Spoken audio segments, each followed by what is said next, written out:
Hello, my fifth graders. We're going to be reading The Rise and Fall of Tides by Miles Jones. I want you to be thinking about our spelling words. And the words I wanted you to think about, brittle, establishment, supply, and retreats. I just want you to think about those as we read our story. So this is The Rise and Fall of Tides by Miles Jones. What causes tides? Did you ever visit the seashore? Did you go at high tide? That's when seawater covers most of the beach. Then a change happens at low tide. The seawater retreats into the sea. You can walk on the beach once more. Most beaches have 2 high tides and 2 low tides every 24 hours. Tides are caused by the pull of gravity between Earth, the moon, and the sun. The moon is closer to our world, Earth, so the moon's pull is stronger. The moon's pull causes the seas to push outward. These strong outward pushes cause high tides. When there are no outward pushes, it is low tide. Caption: when the moon is full or new, high tides are higher and low tides are lower.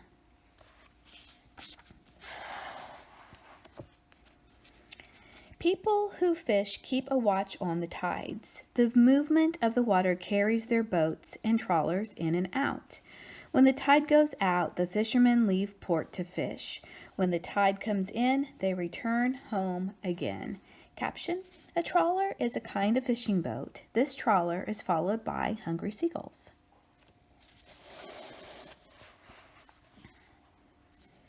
People like to find shells on the shore. They dive deep into the sea to see a coral reef. They need to know about tides. The best time for finding shells is low tide because the water isn't high. Reef divers must make pre-dive checks on tides. Tides can make the sea too deep or unsafe to dive. Caption: high tide and big storms like hurricanes wash piles of seashells onto the beach.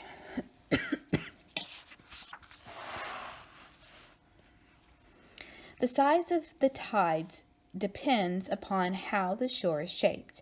In some places, the tide can spread out. Then it may only rise a few inches each day. In other places, there's no room for the tide to spread out. Then it might rise an extra 10 or 20 feet. High tide. The sea at high tide can be over 50 feet higher than at low tide. Low tide, the biggest tidal range, is in Bay of Fundy, Canada. Tides and energy. Tides can be used to supply energy. Some places have already established power plants by the sea. They use tides to manufacture electricity. A wall of water runs through a dam during high tide. It spins engines to make electricity. Water runs back out through the dam during low tide. It turns the engines again. Caption: the first power station to use energy from the tides is on the Rance River in France. Tides can be helpful. They bring plenty of food and air to the animals. Small plants and animals make homes in tide pools. Tide pools are holes in the sea's sandy bottom. Tide pools are formed and refilled by the motion of tides.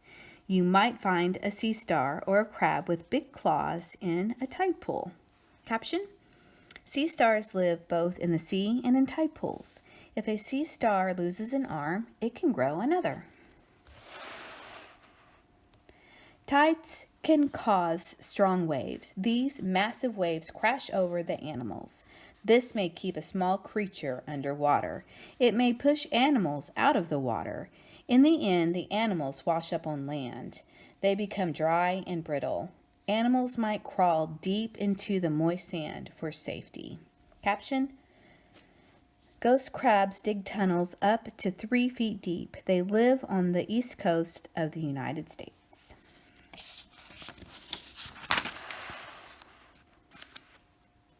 How can we help animals living near our shores? We can be careful when we pick up the animals we find there. We can leave shells and rocks at the shore. Rocks often provide safety from other animals and the tides. We can be careful not to destroy animals' homes. We only visit the shore, but the animals live there. We should help them enjoy a safe and clean environment.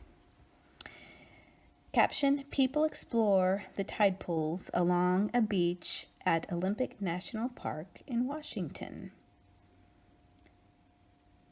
It's in Washington State. So, that is our reading for today. I hope you have a great weekend, and I'll see you next time. Bye.